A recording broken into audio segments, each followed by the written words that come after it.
Hello, I'm Dr. Patchke, principal in the Springford Area School District. I'm here today with a group of my colleagues to talk to you about ALICE training. With me is Heather Nunviller, principal at our 567 Center. Good morning. Good morning. And also we have Officer Gwen Phillips, who is one of our campus school police here in the Springford community. Good morning. Hi, Gwen. So, ladies, we're here to discuss the importance and the process of our ALICE training. Gwen, you went through an extensive training to prepare our district for this rollout. Could you explain to us some of the why around ALICE? Okay. Well, ALICE is a great program.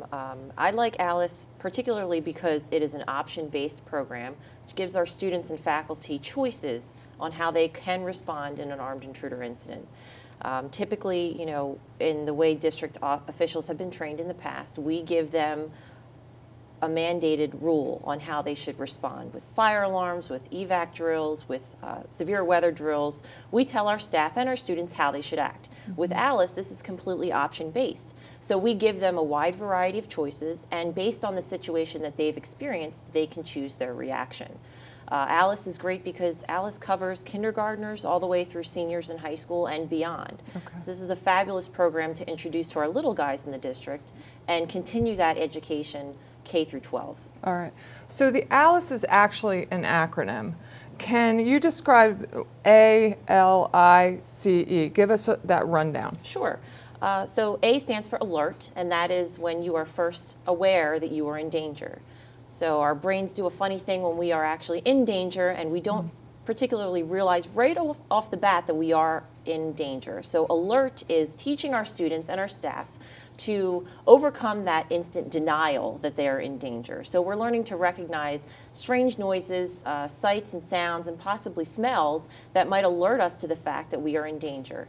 L stands for lockdown. Now, unlike our traditional lockdown in the past, we are doing a lockdown barricade, which means that just like a regular lockdown where we turn the lights out, we lock the door, we get our students out of the line of sight, this time we're going to take it to the next level, and we're going to actually barricade our door with desks and chairs, trash cans, whatever we can to just put up an extra layer between us and a bad person. Okay. Now, the next level of ALICE is I for inform. So once you have major decision to either evacuate or to lock down barricade, you're then going to inform someone, once you're safe, as to what's going on. So that information could be through a 911 call, could be a text to 911. We know Montgomery County offers a text to 911 feature. Could also be calling an official at your school, but prioritizing that 911 phone call and letting them know in real time what's happening, where this person is, and any information that you could help our first responders use to neutralize that threat. Okay. Next level would be counter. Yeah. Counter does not mean fight. So I know that in the past we've had a lot of parent concern and a lot of staff concern about what that means for our students. So especially for our younger crew, we're going to teach them, movement and distance and using things that could possibly just distract someone who's there to hurt them. So for older high school students, which we can go into at a later time, counter could possibly mean something along the lines of defending themselves should they ultimately have to. However, counter is not the number one priority. Okay. The number one priority is actually what stands for E, which is evacuate. So we are teaching our staff and students that at all times, the number one thing you should do if you can is to evacuate and get out of the building. Now, what that means is if you can, meaning that you don't see an intruder, you don't hear anything that's going to alert you to the fact that you are too close to the threat to evacuate, you can leave the building. If you cannot evacuate, then you're going to choose to lock down. Okay. So Gwen, what I'm hearing then is in the past, our schools, our communities taught us and previous generations to follow a direction. Here's a drill. Here's the way we do it. What I'm hearing about ALICE, it's truly empowering those staff and students to take control and to take action. Correct, and I love that you brought that up because here we are educators at Springford and we are trying to coach up our kids and our staff that they need to be able to make those decisions. And unfortunately, when you are a victim, you don't have many options. You are pretty powerless. So to give them the option to feel that empowerment and to make a choice is a gift. And I feel like it's very important to bring that to our student body. What role do local law enforcement have in supporting the ALICE training and your work here in Springford? Great question. So we are in contact with our local police departments. We brought them on board with what we have here with the ALICE training. We're inviting them in to see some of our drills. They are aware of what we are going to be doing should we have an armed intruder situation, and that is beneficial to them because they are ultimately our first responders. All right.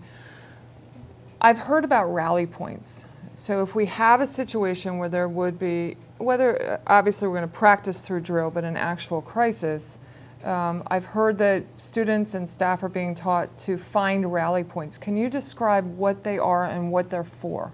So a rally point is a place that you can go to if you need to reconvene after you've evacuated from an emergency situation.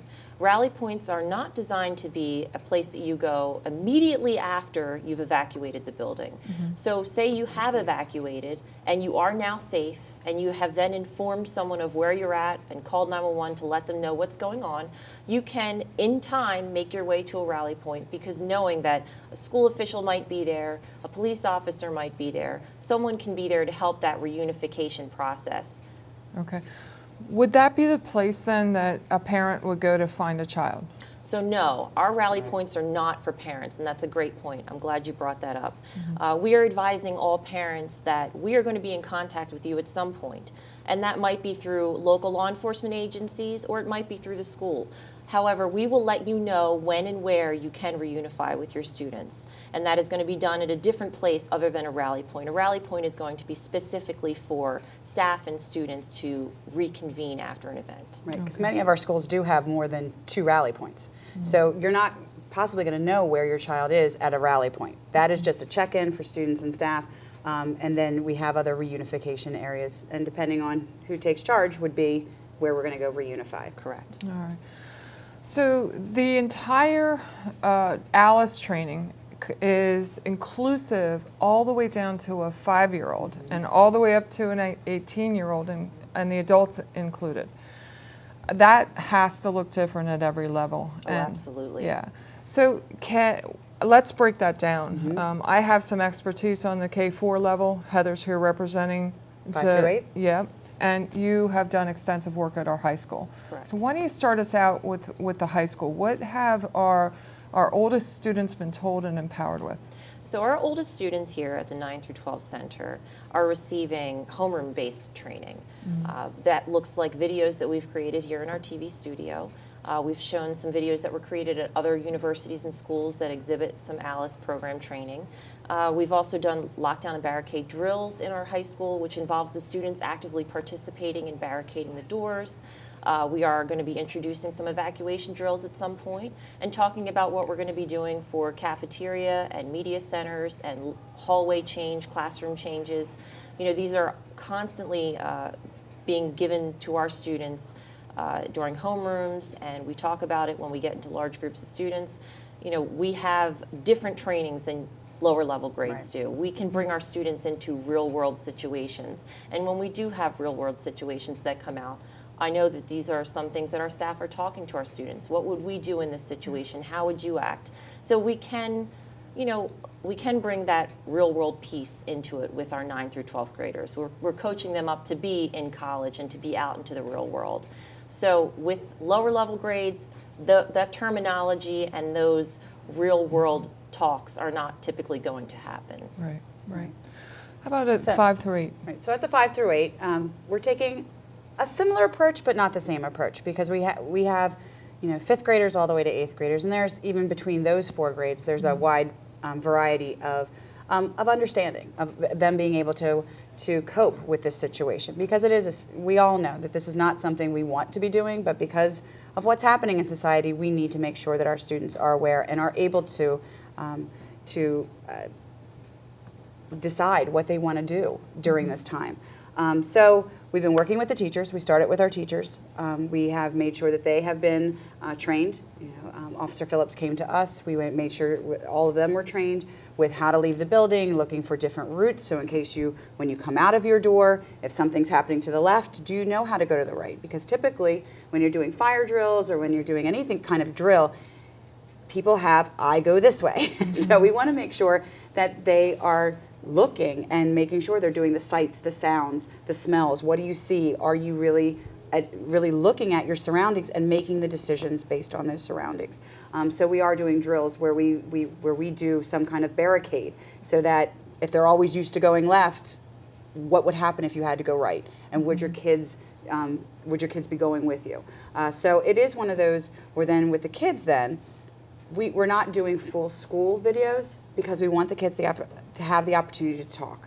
That's the big issue, for them to know that we are there for them, that they're safe, and that if they have questions, they're in a safe environment to ask those questions. Mm-hmm. So how we're going to be rolling it out is I have 3 house principals within the 5, 6, and 7, and we have a house principal over at the 8th grade as well as Dr. Siggins.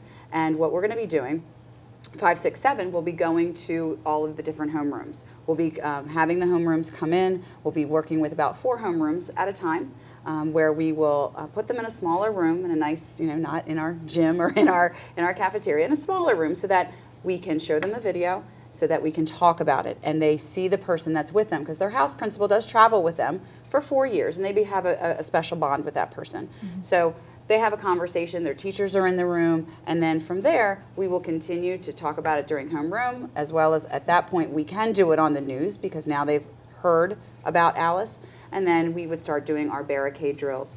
And then, later down the road, we'll be doing evacuation drills as well, so that they know how to leave and get to our rally points from there.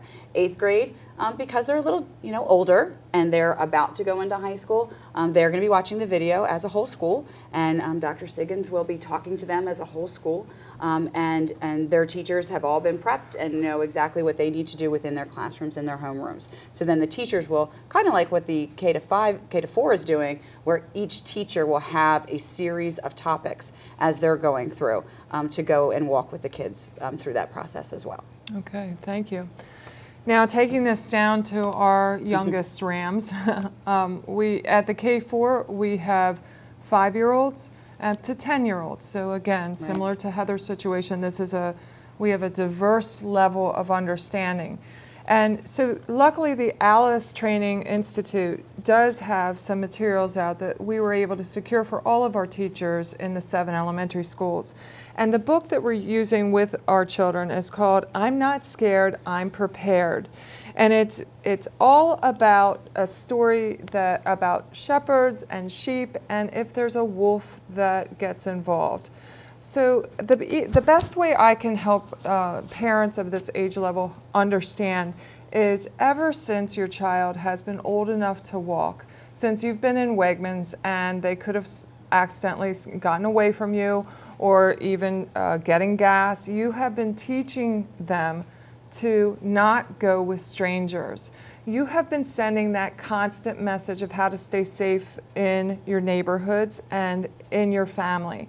This is the same thing, because they know that there are people that are not kind in our world, and they're strangers. And in Alice training, we call those strangers people that have bad intentions, or they're not good people, or they're the wolves. And we talk about how to stay away from our wolves and what to do if there's a wolf in our school. And certainly at a 5, 6-year-old level, that has a different level of understanding than when you get up to the 9, 10-year-olds. And our teachers are well equipped and trained to have those conversations within the intimacy of their classroom. Now, every K through 4 school has agreed to follow a path of rollout. It will be slow and it will be intentional. And by a certain time, all students in the school will truly understand the key pieces of the larger scope that Gwen discussed on the Alice training. And from there, we'll go into some very, very scripted drills and how to get to our safe places, our special places, which are our rally points. One of the pieces that I saw, which is incredibly comforting and empowering for our little guys, is the fact that when we're talking about 9 and 10-year-olds in our building, we can equip them to be helpers with our 5, 6, 7-year-olds. And that combo takes your mindset away from just a teacher with 20-some little people to be in charge of, and all of a sudden it's a whole school community helping each other, and that's really helpful. So there we just did the 5 to 12 spectrum, and I know that parents have asked me, Gwen, how are we addressing our special needs population, students that are kind of different than some others, or need, whether it be physical assistance or extra help to understand what we need out of them? So what we have done here so far in the high school is we've actually met individually with our special needs rooms, and we've talked with our staff members who are one-on-one aides and nursing. Some students have a nurse that follows them around the building as well. So we have specific plans with just those individuals. We've also taken extra time to come in and address our special needs students with my partner and myself to make sure that they're understanding of how the ALICE program works and the choices that they can make. You know, they are receiving the ALICE training at the same time as the regular ed students, but we do come in and privately coach them as needed. Now that's going to look differently for K through 8. We have meetings to come in with the middle school coming up soon, and we're going to be talking about meeting with them and coming in same way with private lessons with their individual students and staff members as well, and that will follow through with the rest of the district over time. Right, and that would be at their level. I also purchased the book, I'm Not Scared, I'm Prepared, for our building as well, because we do have some students that, to see a video of this nature, like the high school did and like our group is going to see, like you said, we want to make sure that we're rolling this out slowly, that they're understanding all of the pieces and doing it very intentional. So I have identified 6 classes within the 5, 6, 7 that Officer Phillips is going to come in. She's going to look at the book versus that video, because that's at their understanding level, and we want to make sure that everyone is comfortable with that. Great. So the last question that I'd like to end with is, parents have asked, how can I help at home? How can I reinforce what you're teaching my children, and how can I understand it better myself so that we're all in this together? So if you really would like to see what your students experiencing, especially K through 4, I highly suggest buying the I'm Not Scared, I'm Prepared book. Okay. And you know, that is a link that we have on our district website. This is a great facility. It does have an addendum guide that comes with, you can actually see what your teachers are going to be using in the classroom.